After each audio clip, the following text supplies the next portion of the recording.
الحمدللہ رب العالمین والصلاة والسلام علی سید الانبیاء والمرسلین قال اللہ تعالی وتبارک فی القرآن المجید والفرقان الحمید فی شان حبیبہ مخبرا وآمرا ان اللہ وملائکتہ یصلون علی النبی یا ایہا الذین آمنوا صلوا علیہ وسلموا تسلیما صلاۃ والسلام وعلى آلك وأصحابك محبوبا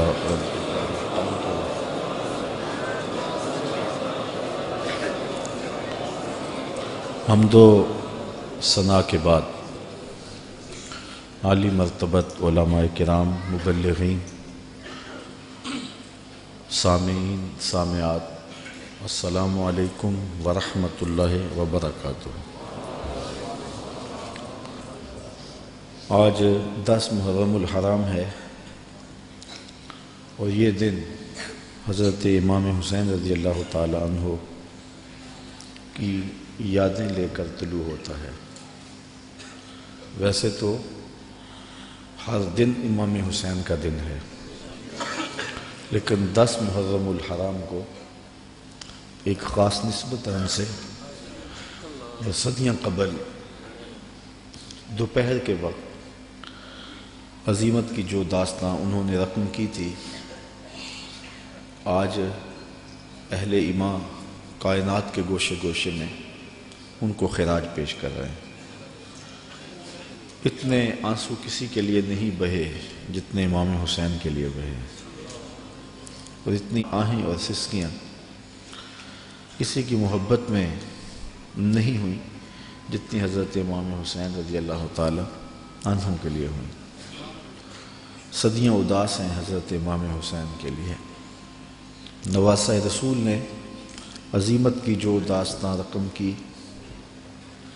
اور جس طرح انہوں نے دین کے گرتے ہوئے پرچم کو اٹھا لیا اور اپنا گھر لٹا کے دین کو لٹنے سے بچا لیا، آج ہمارا ایک ایک عضو بدن ان کو خراج عقیدت پیش کرتا ہے۔ ہمارا دل، ہمارا قلب، ہماری آنکھیں ان کے حضور محبتوں کا خراج پیش کرتے ہیں۔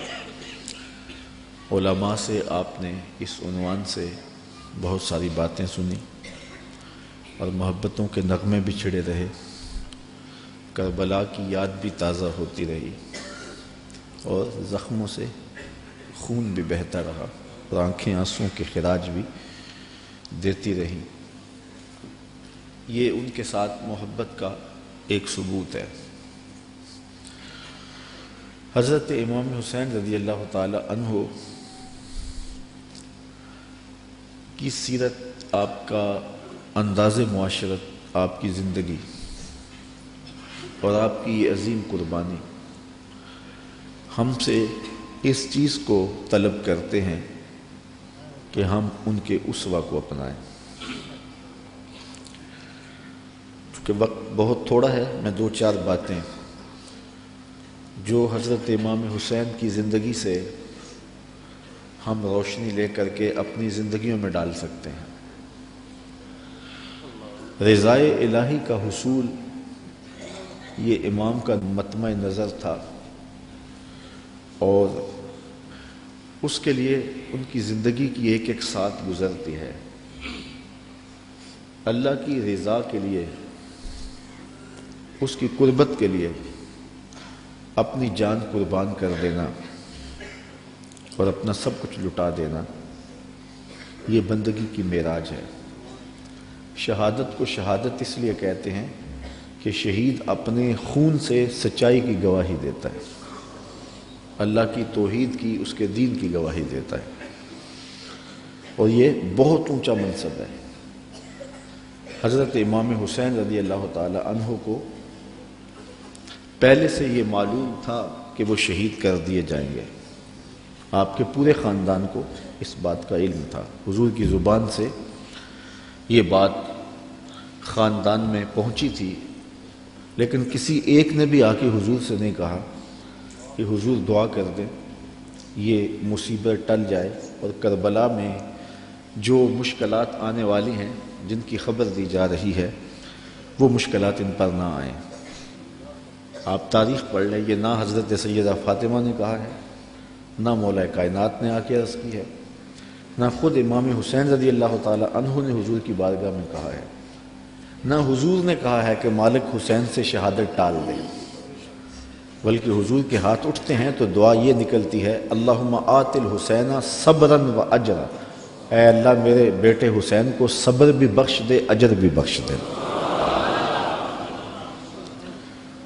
تو حضور نے کیوں کہنا تھا کہ میرے بیٹے کو شہادت نہ ملے؟ وہ تو اس امتحان کے لیے تیار کر رہے تھے۔ استاد جب شاگرد کو پڑھاتا ہے، محنت کراتا ہے، تو وہ یہ کبھی نہیں چاہتا کہ میں نے جو اس کو محنت کروائی ہے اس کے امتحان نہ ہو۔ وہ کہتا ہے یہ امتحان گاہ میں جائے، زمانے کو پتہ چلے کسی استاد نے پڑھایا تھا۔ تو حضور حضرت امام حسین کے لیے دعا مانگ رہے ہیں کہ مالک اسے صبر بھی دے، اجر بھی دے۔ جب کربلا میں حسین پیاس کاٹے تو پھر بھی ان کی زبان پر شکایت کا لفظ نہ آئے تو لوگ کہیں واقعی پیغمبر کی زبان چوسی تھی۔ حضرت امام حسین واقعی حضور کے کندھوں پہ کھیلے تھے، حضور نے ایسے ہی اپنا بیٹا قرار نہیں دیا تھا۔ اور یہ صبر کا امتحان تھا جو حضرت امام حسین رضی اللہ تعالیٰ عنہ نے دیا، ورنہ اگر یہ چاہتے تو فرات چھلک کے آپ کے قدموں میں آ کے سلامی نہ کرتے۔ یہ تو حوض کوثر کے وارث کے نواسے ہیں، ایڑیاں رگڑتے تو چشمے نہ پھوٹتے۔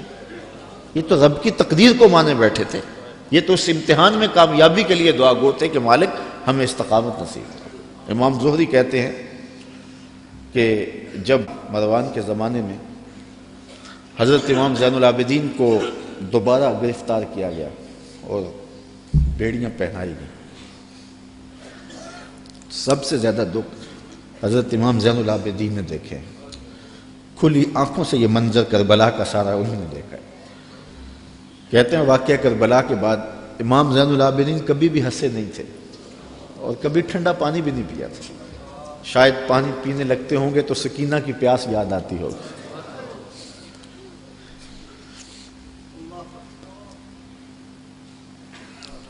لیکن آپ کے ہاتھوں میں ہاتھ کڑیاں ڈال لی گئی اور قید میں ڈال دیے گئے۔ امام زہری کہتے ہیں کہ میں نے جو ہی امام کو دیکھا تو امام زہری رو پڑے۔ امام زین العابدین نے کہا زہری رو کیوں رہے ہو؟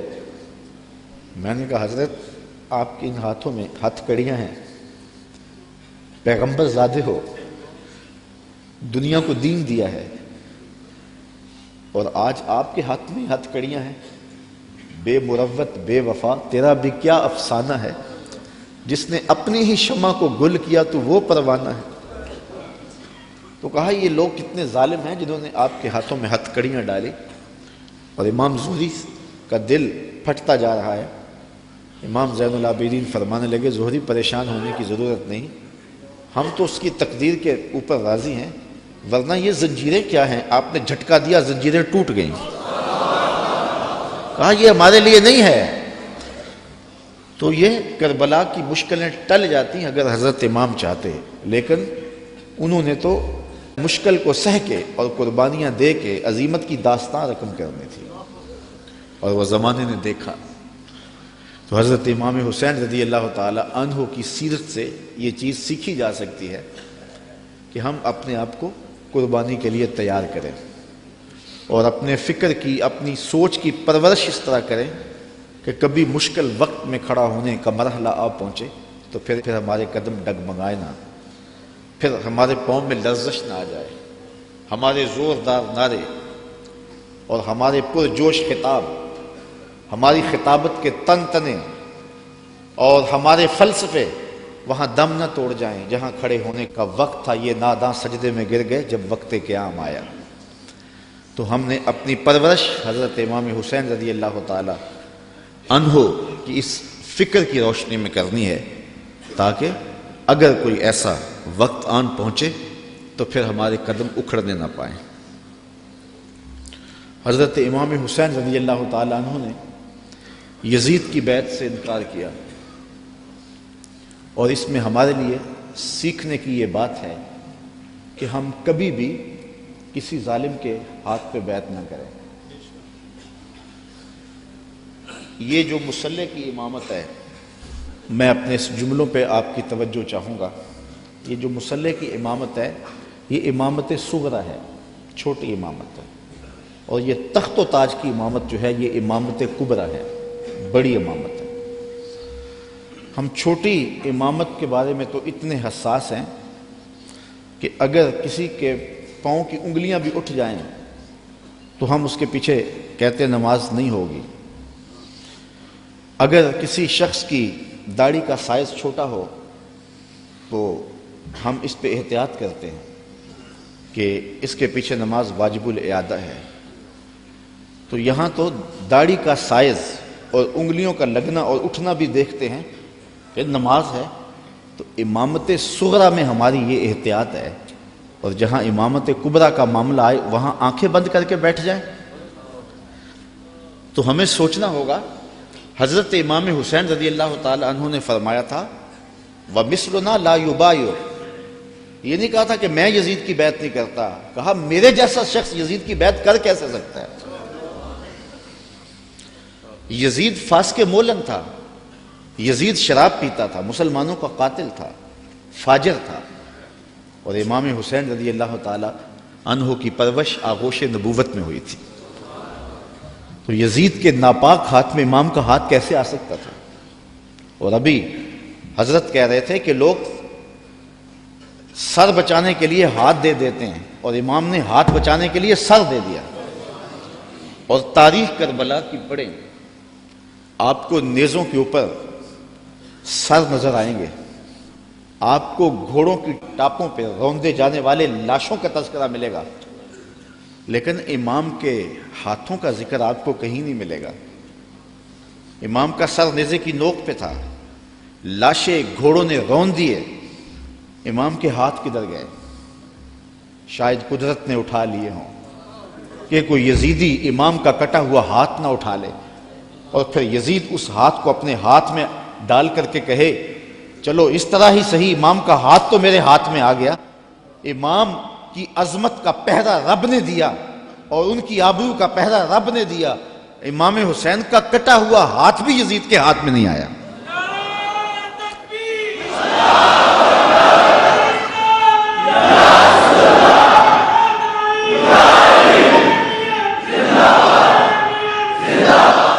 اور اس ہاتھ کو بچانے کے لیے مدینہ چھوڑا۔ مدینہ چھوڑنا کوئی آسان تو نہیں نا، 8 دن کے لیے حاجی جاتا ہے نا، مدینے میں رہتا ہے، اور جب چھوڑتا ہے تو قیامت ٹوٹ رہی ہوتی ہے۔ کسی نے پوچھا تھا عمرے اور حج کا ماجرا، تو میں نے کہا تھا کعبۃ اللہ پہ پہلی نظر مشکل ہے اور روضہ رسول پہ آخری نظر مشکل ہے۔ تو 8 دن رہنے کے بعد وہاں سے پلٹنا قیامت ہوتا ہے۔ اور جس نے زندگی مدینے میں گزاری ہے، جو پیدا مدینے میں ہوا، جس کے گھر کا دروازہ مسجد نبوی کے اندر کھلتا ہو، جس کا مسکن اور مولد مدینہ ہو۔ اعظم چشتی مرحوم جب مدینہ رسول میں آخری حاضری پر گئے تو بیمار تھے، ویل چیئر پہ تھے، تو انہوں نے الوداع ہوتے ہوئے خادم سے کہا کہ میرا رخ حضور کے روضے کی جانب رہنے دو اور کچھ پیچھے سے کھینچو۔ اور جب وہ نظارے نگاہوں سے اوجھل ہونے لگے تو اعظم چشتی مرحوم نے کہا کہ جاں بدن سے نکلتی ہے اعظم، جاں بدن سے نکلتی ہے اعظم، کوئی آسان ہے مدینے سے جدا ہونا۔ تو اپنی فکر کی آبیاری کے لیے اور یزید سے اپنے ہاتھ کو بچانے کے لیے آپ نے وہ شہر مدینہ بھی چھوڑا، شہر خوبہ بھی چھوڑا، پھر مکہ المکرمہ بھی چھوڑا۔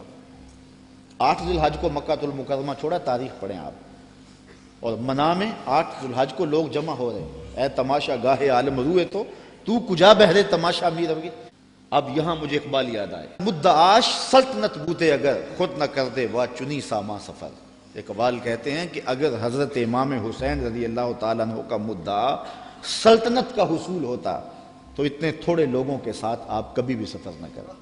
ٹوٹل 145 افراد ہیں، بچوں اور خواتین کے سمیت۔ اور سارا مدینہ آپ کا مرید ہے۔ اللہ اکبر۔ مکے میں پوری دنیا سے حاجی آ رہے ہیں، لیکن آپ مکے کو چھوڑ کے جا رہے ہیں۔ طرمہ بن عدی بن حاتم راستے میں ملتا ہے تو 30,000 کا لشکر آپ کی پشت پہ کھڑا ہونے کا عندیہ دیتا ہے۔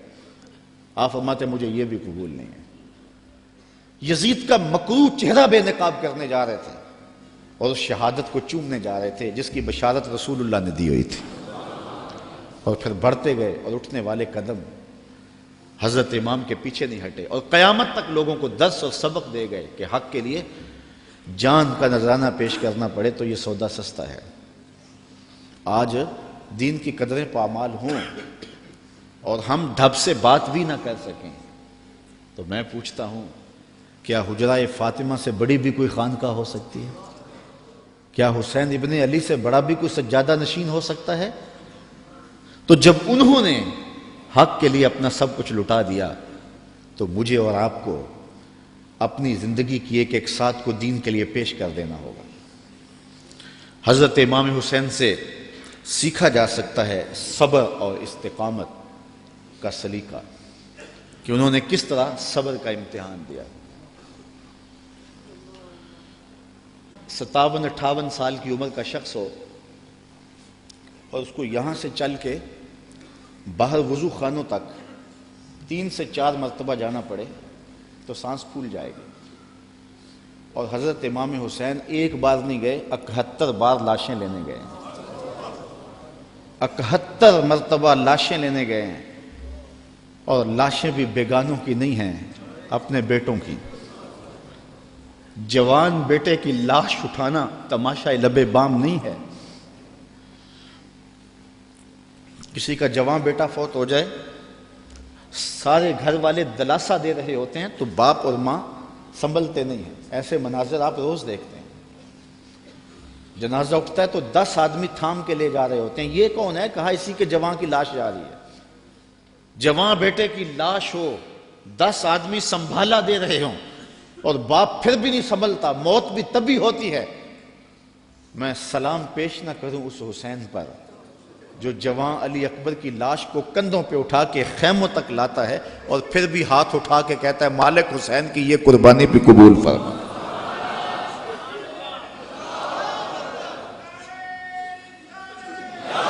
اتنے دکھ تو کو ہمالیہ پہ آتے تو اس کا پتا بھی پانی ہو جاتا، وہ بھی برداشت نہ کر پاتا۔ ابن راشد یہ کربلا کے واقعات کا چشمدید گواہ اور راوی ہے۔ وہ لکھتا ہے کہ میں خود کھڑا تھا اور میں نے حضرت امام عالی مقام رضی اللہ تعالیٰ عنہ کو دیکھا کہ انہوں نے اپنے سینے سے ایک جوان کی لاش کو لپٹایا ہوا ہے اور مقتل سے خیموں کی جانب آ رہے ہیں، اور وہ جوان اتنا قد آور ہے کہ اس کے باوجود اس کے پاؤں زمین پہ گھسیٹ رہے ہیں، اور مقتل سے لے کر کے خیموں تک ریت پر ایک لکیر بن رہی ہے۔ تو میں پہچانتا نہیں تھا اس شخص کو، وہ نوجوان کون ہے؟ تو میں نے کسی سے پوچھا، میں نے کہا یہ نوجوان کون ہے جس کو امام اٹھا کے لے جا رہے ہیں؟ کہا یہ امام حسن کا بیٹا قاسم بن حسن ہے۔ وہ منظر بھی زمانے نے دیکھا، 6 ماہ کا اصغر ہے اور حضرت امام ہاتھوں پہ لے کے فرات کے کنارے پہ کھڑے ہیں۔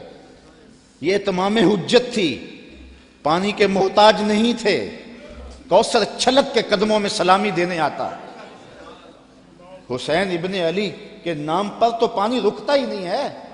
میں ذکر کر رہا ہوں، سب کی آنکھوں میں پانی نہیں آ رہا؟ یہ پانی تو آج تک سلامی پیش کر رہا ہے۔ پانی کا مسئلہ نہیں تھا، اتمام حجت تھی۔ کہا تمہاری لڑائی میرے ساتھ ہے، اس 6 ماہ کے بچے نے تمہارا کیا بگاڑا؟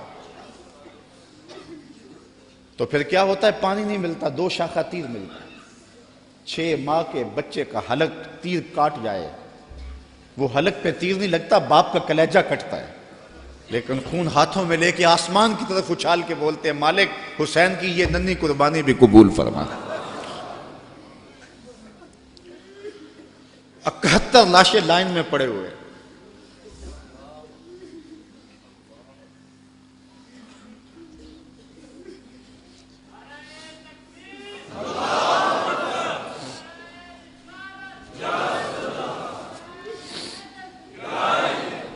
یزیدیوں کی صفاقی، ان کا ظلم اور بربریت ان کے تیور نظر آ رہے ہیں، اور خیمے کے اندر پردادار سادات بیٹھی، رسول اللہ کی شہزادیاں بیٹھی،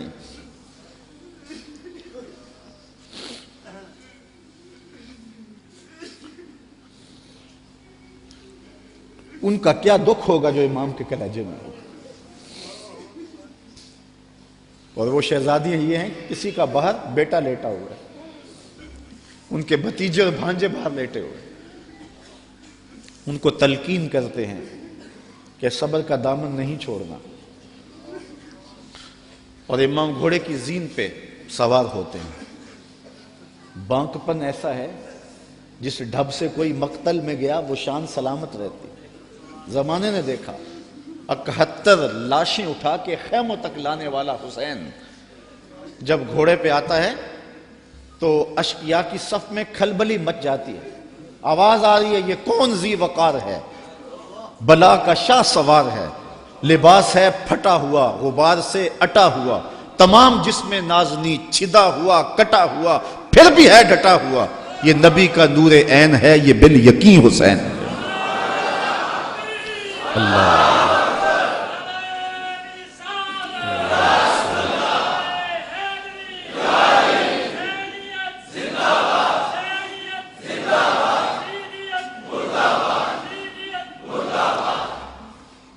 حضرت امام حسین نے صبر کی جو انوکھی داستان رقم کی ہے، کائنات میں اس کی کوئی مثال نہیں ملے گی آپ کو۔ صبر کسے کہتے ہیں اس کے بارے میں کہنے والوں نے بہت کچھ کہا ہے۔ واویلا نہ کرنا، منہ پہ تماچے نہ مارنا، ناشکری کا کلمہ نہ کہنا، اعضاء کا ایسا اضطراب کہ جو شریعت میں نامحمود ہو اس کا سرزد نہ ہونا، صبر کے بڑے مفاہیم ہیں۔ لیکن صبر کا مفہوم میں نے ایک یہ بھی پڑھا ہے کہ صابر وہ ہے جس کے معمول عبادت میں فرق نہ آئے۔ پہلی صف میں کھڑا ہونے کی عادت تھی، نماز پڑھتا تھا، جوان بیٹا فوت ہو گیا، اذان پکاری گئی تو پہلی صف میں کھڑا پایا گیا، نماز قضا نہیں ہوئی، آپ کہیں کہ بندہ صابر ہے۔ گھر میں میت پڑی ہے، نماز قضا نہیں ہوئی، جس کے معمول عبادت قضا نہ ہوں وہ صابر کہلاتا ہے۔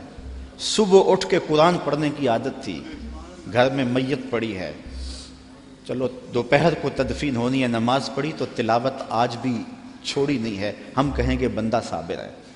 اگر صبر کی یہ تعریف ہے کہ معمول عبادت قضا نہ ہو تو صابر کہلاتا ہے، تو پھر اس تعریف کے آئینے میں امام حسین کو دیکھو، 71 لاشیں پڑی ہیں، اپنا بدن زخموں سے چور ہے۔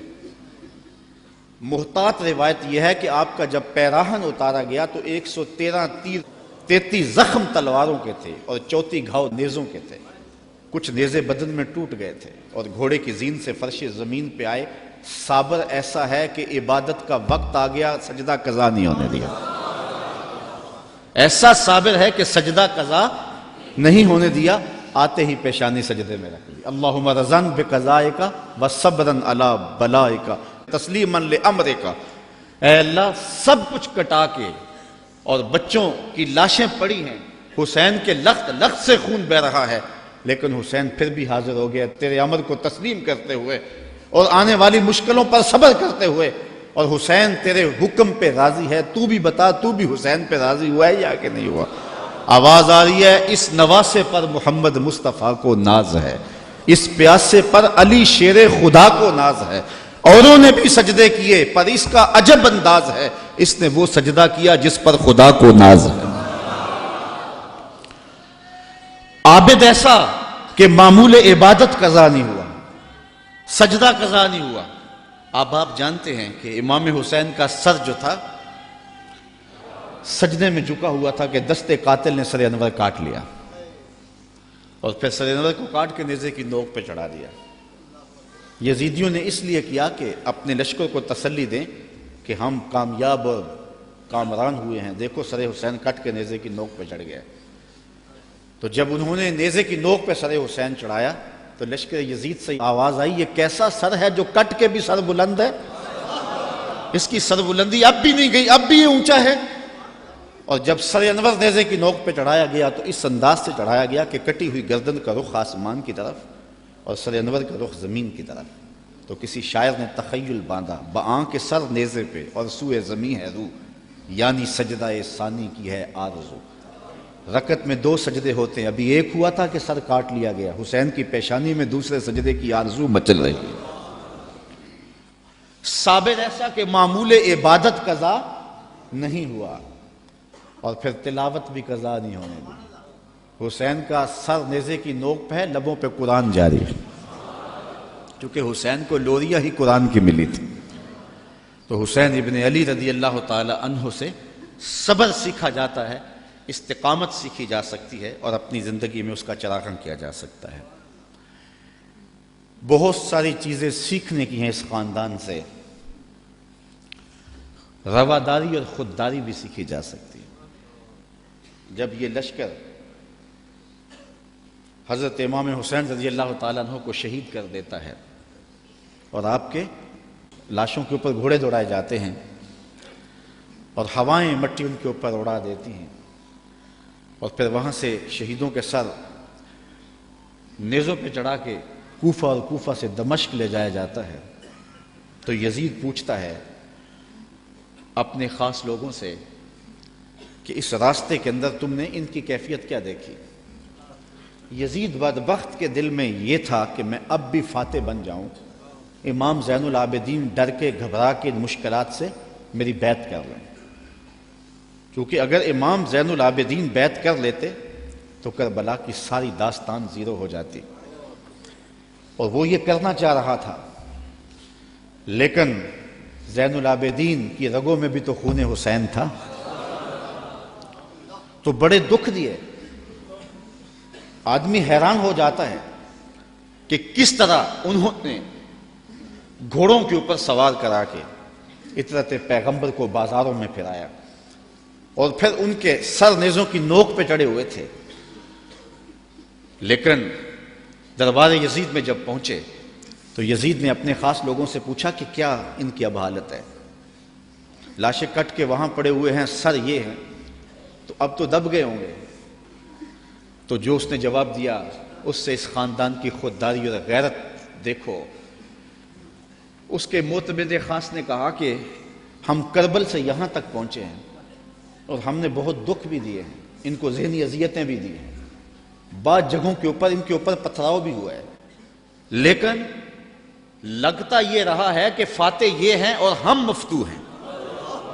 ان کا انداز اور ان کا تیور ہمیشہ یہ بتاتا رہا ہے کہ اصل فاتح یہ اور مفتو ہم ہیں، اور حقیقت ہے بھی یہی۔ اقبال کہتا ہے جو دلوں کو فتح کر لے وہی فاتح زمانہ، جو دلوں کو فتح کر لے وہی۔ حشام بن عبد الملک بنو امیہ کا بڑا تگڑا حکمران گزرا ہے، حج کرتا ہوا حجر اسود کے سامنے آیا، دل میں آیا کہ میں حجر اسود کو چوموں، ہجوم اتنا تھا کہ چوم نہ پایا۔ جن لوگوں نے حج کیا ہے منظر آنکھوں میں گھوم گیا ہوگا، تو اتنا ہجوم تھا کسی نے بادشاہ کی پرواہ نہیں کی، راستہ نہیں دیا، وہ ایک سمت کھڑا ہو کے منتظر رہا کہ کوئی رش کم ہو تو میں حجر اسود کو بوسہ کروں۔ اتنے میں امام زین العابدین بھی طواف کرتے کرتے آئے، وہ رک کر کے جب حجر اسود کو دیکھنے لگے تو لوگوں نے راہیں چھوڑ دی، آگے بڑھے، حجر اسود کو چوما اور پھر طواف میں لگ گئے۔ حشام کو بڑا غصہ آیا کہ میں بادشاہ وقت اور میرے لیے لوگوں نے راستہ نہیں چھوڑا اور ان کے لیے راستہ چھوڑ دیا۔ تو وہ اپنے درباری شاعر فرزدق سے کہنے لگا من ہاذا، یہ کون ہے؟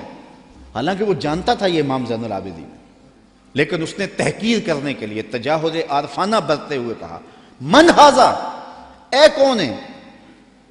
وہ جو فرزدق شاعر تھا تو بادشاہ کا درباری شاعر، لیکن آج اس کی غیرت جاگی۔ جب اس نے کہا نا من ہاذا، یہ کون ہے؟ تو فرزدق نے کہا بادشاہ تو نہیں جانتا یہ کون ہے؟ اس کو تو بتہا کہ سنگ ریزے بھی جانتے ہیں یہ کون ہے، اس کو تو فرش والے بھی جانتے ہیں اور افلاک والے بھی جانتے ہیں کون ہے۔ کہا یہ تو فاطمہ کا بیٹا ہے، یہ علی کا شہزادہ ہے، رسول اللہ کا نواسہ۔ اور پھر کھڑے کھڑے امام کی شان میں قصیدہ لکھ دیا، اور اس میں فرزدق نے بادشاہ کو مخاطب ہو کے کہا تیرا نکرہ کرنا اس معرفہ کو نکرہ نہیں کر دے گا، یہ کل بھی معرفہ تھا، یہ آج بھی معرفہ ہے، تیرا من ہاذا کہنا اس معرفہ کو نکرہ نہیں کرے گا۔ بادشاہ کو اتنا غصہ آیا کہ اس نے فرزدق کو ایک بند کنویں میں ڈلوا دیا، قید کروا دیا۔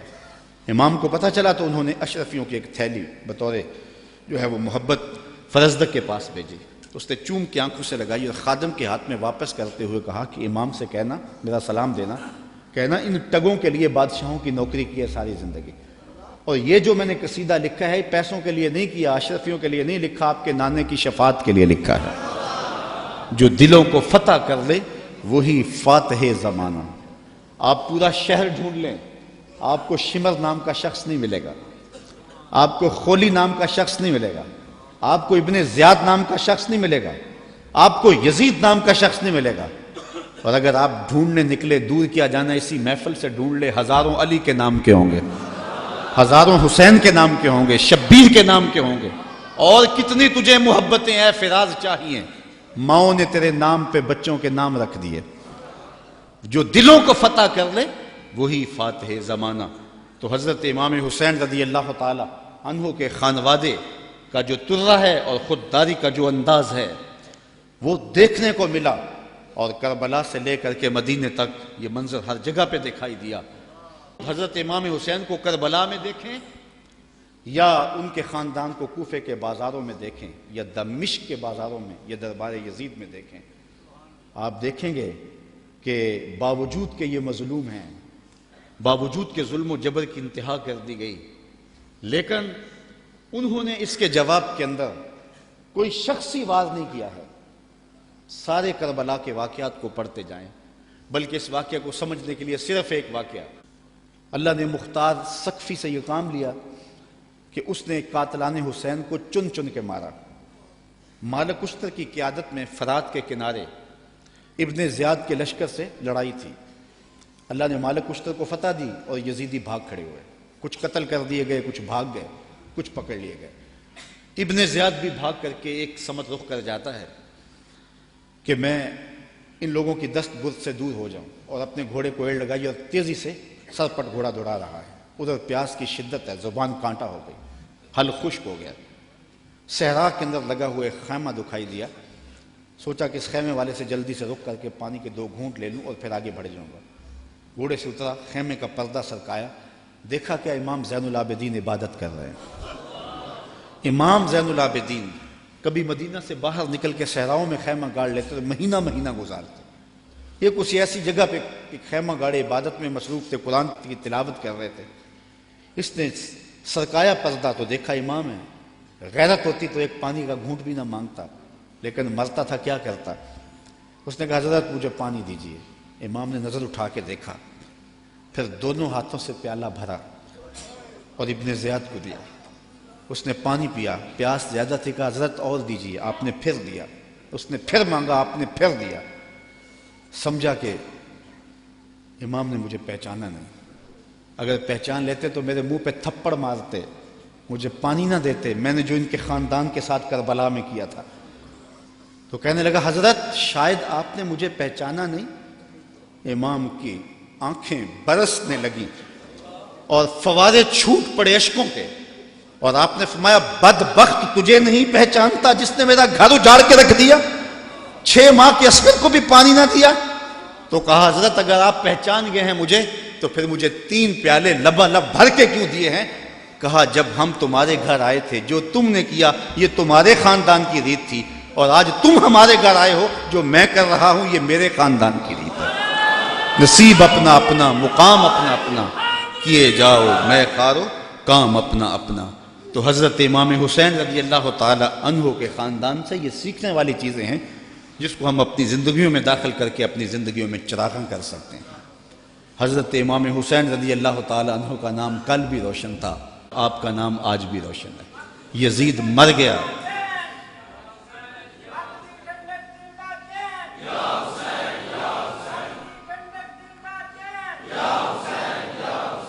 سارا دن بھی ہم نعرے لگاتے رہیں، یہ ایسا نام ہے کہ ہر لمحہ اندر ٹھنڈ اترتی رہتی ہے۔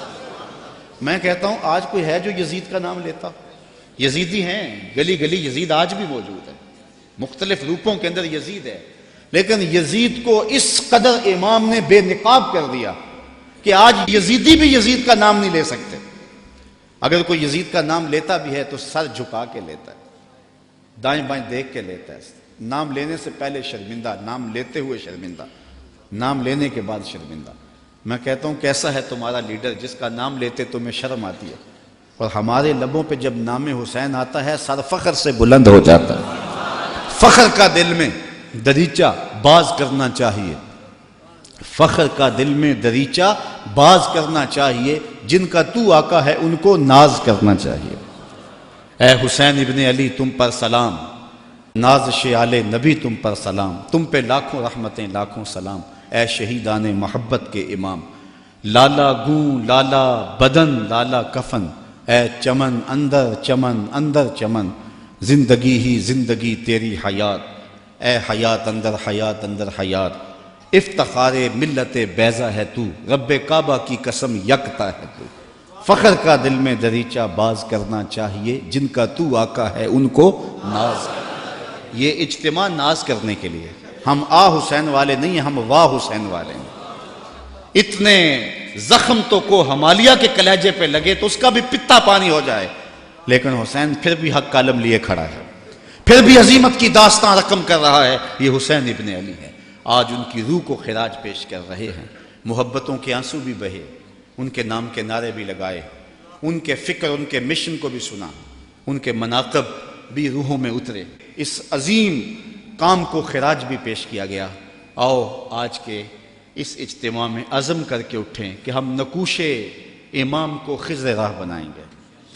میں کہتا ہوں حضرت امام حسین نے تو لاشوں کے درمیان بھی نماز نہیں چھوڑی، 71 لاشیں پڑی ہوئی ہیں، پردے داروں کے پردوں کا دکھ بھی ستا رہا ہے، اور بدن میں تیر پیوست ہیں، اور نیزوں کی انیاں پسی ہوئی ہیں، اور گھوڑے کی زین سے فرش زمین پہ آ رہے ہیں۔ آپ نے ان حالات میں بھی نماز نہیں چھوڑی۔ ہم کیسے حسینی ہوں گے کہ 10 محرم کے دن بھی ہمیں نماز نصیب نہیں ہوگی؟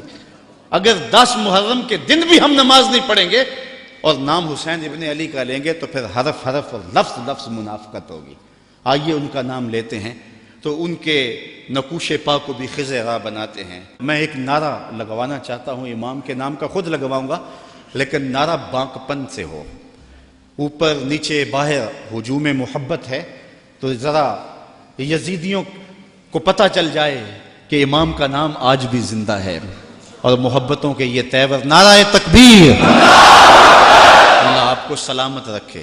حسین کل بھی زندہ تھا، حسین نعرہ تکبیر، نعرہ تکبیر، نعرہ رسالت، نعرہ رسالت، نعرہ رسالت، حسینیت، حسینیت، حسینیت، یزیدیت، یزیدیت۔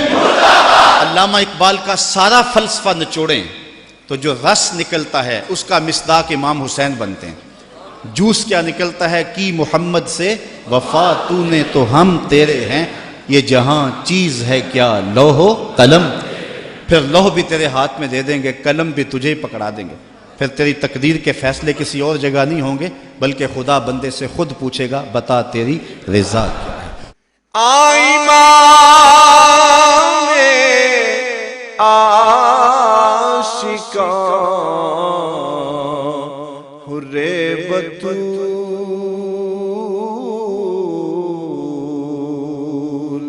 سرو آزاد بوستان رسول، السلام